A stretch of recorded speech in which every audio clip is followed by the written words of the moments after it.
Yang pertama tadi Pak Sekjen FDTI ya, Pak Sekjen FDTI, Pak Isradi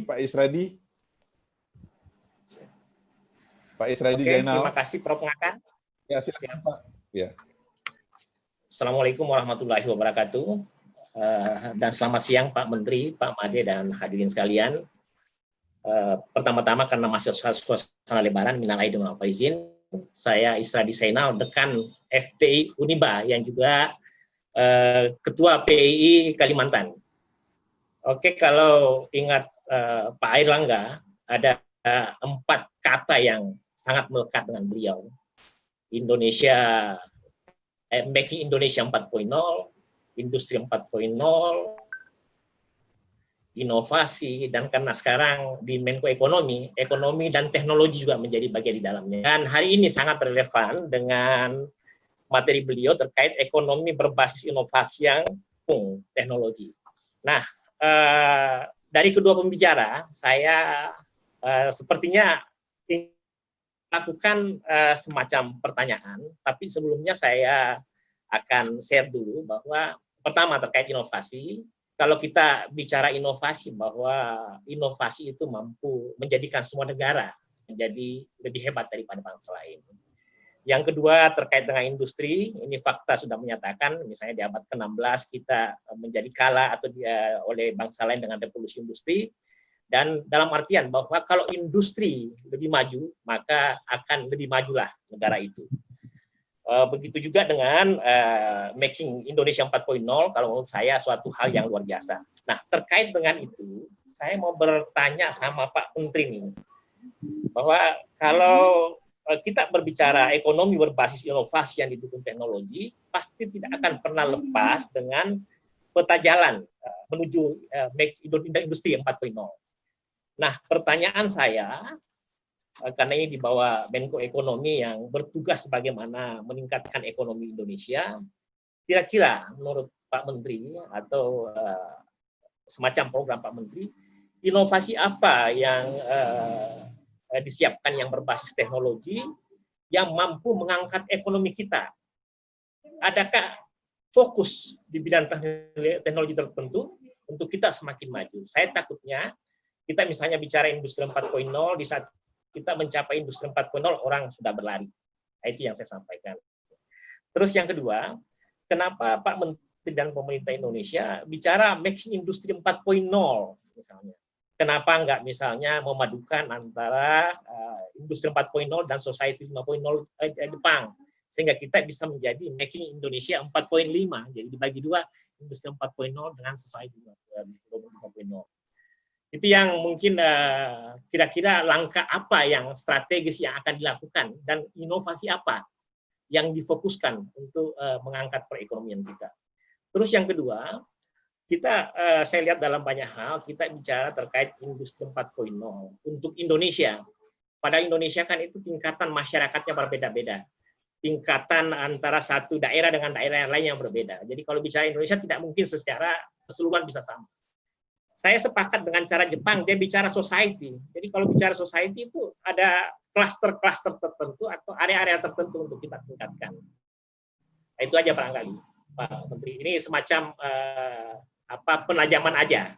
Jadi intinya, kira-kira langkah apa yang dilakukan untuk mendapatkan inovasi atau untuk terkait industri spesifik untuk mengangkat perekonomian Indonesia dalam kaitannya peta jalan menuju. Baik, Pak Isradi, terima kasih. Saya kira sudah ya. Ya, pertanyaannya kepada Pak Menteri, Pak Menko, silakan Bapak untuk menjawabnya.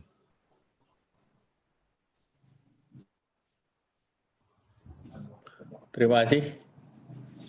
Kalau kita lihat halaman 10 aja, coba dicek halaman 10. Nah, sebetulnya kalau kita lihat di halaman 10 tadi, industri yang mana ya kita bilang the winner and the loser saja. Jadi yang dipersiapkan tentu sektor-sektor yang bisa memenangi dan quick win agar bisa kita keluar dari situasi new normal ini. Nah, tentu tidak berarti bahwa potential loser itu menjadi tidak penting, tetapi ini akan terus mendukung. Sehingga tentu pada saat new normal itu menjadi normal, nah kata kuncinya sebetulnya salah satu yang harus jadi prioritas utama dan terutama ini sekarang pandemik ini di sektor kesehatan atau sektor human capital. Makanya human capital kita harus sehat dan kuat, harus punya imunitas, dan kuncinya adalah satu-satunya yang bisa memotong mata rantai pandemik dan juga memotong mata rantai PHK berkelanjutan adalah ditemukannya vaksin. Jadi jangka pendek kita kerja bagaimana cara mendapatkan vaksin, dan itu menjadi dorongan dari seluruh pemerintah, kemudian lembaga penerapan BPPT, Ristek BRIN, dan kemudian juga tentu dari BUMN jadi, dan swasta. Nah, dengan fiskal ini diharapkan bisa menjadi akselerasi. Dan yang namanya inovasi ini kan ada sekarang undang-undang yang terkait dengan Litbang JIRAP. JIRAP itu adalah pengkajian dan penerapan. BPPT itu di pengkajian dan penerapan. Nah, yang dimaksud dengan pengkajian dan penerapan itu termasuk alih teknologi dan co-production. Jadi kalau kita bicara penelmuan dalam bentuk penelitian, itu kata kuncinya adalah apakah itu mendapatkan paten, tetapi paten itu kalau tidak dikomersialkan, manfaat kepada masyarakat secara keseluruhan menjadi terbatas. Oleh karena itu, Menristek BRIN mengutamakan pada inovasi. Nah, inovasinya, definisinya sudah jelas, sudah ada undang-undangnya, dan dalam kaitan dengan inovasi berikut dan fiskal dan peta jalan itu menjadi penting. Kalau peta jalan Making Indonesia 4.0 juga sudah jelas kapan untuk otomotif, kapan yang lain. Nah, itu sudah clear. Tinggal tentu ini ada dari segi implementasi mundur sedikit karena demand-nya terjadi demand shock ataupun turun. Nah, kalau kita bicara mengenai Industry 4.0 dan Society 5.0, itu bukan hal yang sama. Jadi tidak perlu kita satukan. Karena kalau kita mau bicara Society 5.0, yang jelas ibu kota negara itu adalah IKN 5.0. Jadi pemerintah sudah menyiapkan dengan studi, bahkan akan dibuat dengan undang-undang, nanti aspirasinya di ibu kota 5.0 itu transportasinya pun menggunakan autonomous car, kemudian itu untuk public transportation, kemudian juga terkait dengan aset mungkin ya model Airbnb, di mana aset-aset juga model seperti itu, kemudian pengklasteran, kemudian smart cities menentukan bahwa public transportasi akan lebih banyak pada saat peak hours, pada saat pulang kantor dan sebagainya, penggunaan energi dan yang lain. Jadi ini dalam tataran konsep. Jadi 4.0 dan 5.0 adalah two different animal. Jadi yang satu terkait dengan di kompleks seperti di town blok kantor, blok office dan yang lain terkait dengan individu. Sedangkan untuk 4.0 kaitannya dengan bagaimana kita memproduksi. Demikian, terima kasih.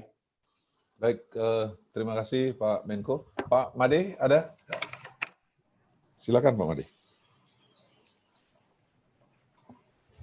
Boleh Pak, ini tadi yang disampaikan oleh Pak Menko itu sangat luar biasa sekali. Saya hanya satu aja melihat sekarang ini terkait dengan perguruan tinggi dan juga tadi inovasi.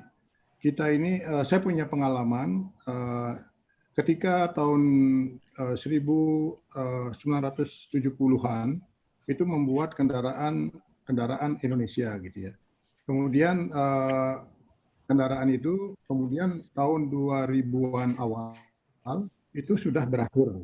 Sehingga artinya secara tool, secara peralatan, secara lisensi maupun juga secara IPR tadi yang disampaikan Pak Menteri itu perlu pada saat itu kita memang memberikan kepada negara lain. Jadi kalau bisa seperti yang tadi itu, seperti juga pengalaman Proton kan itu mendapat dari Mitsubishi gitu ya.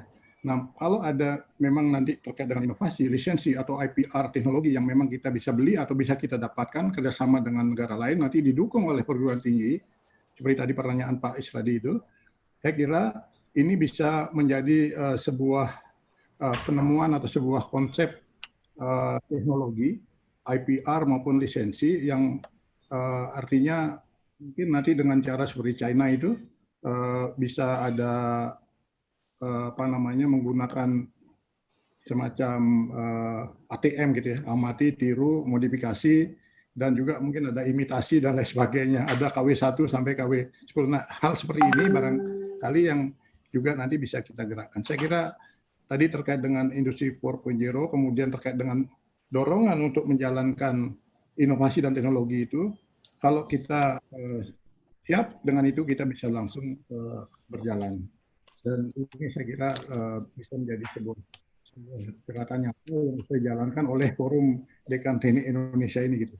Saya kira gitu Pak Menko, maaf tadi seperti tambahan memasukkan penerapan daripada IPR maupun juga termasuk bagaimana lisensi asing yang ada sekarang ini bisa kita kuasai dan bisa kita jalankan di Indonesia.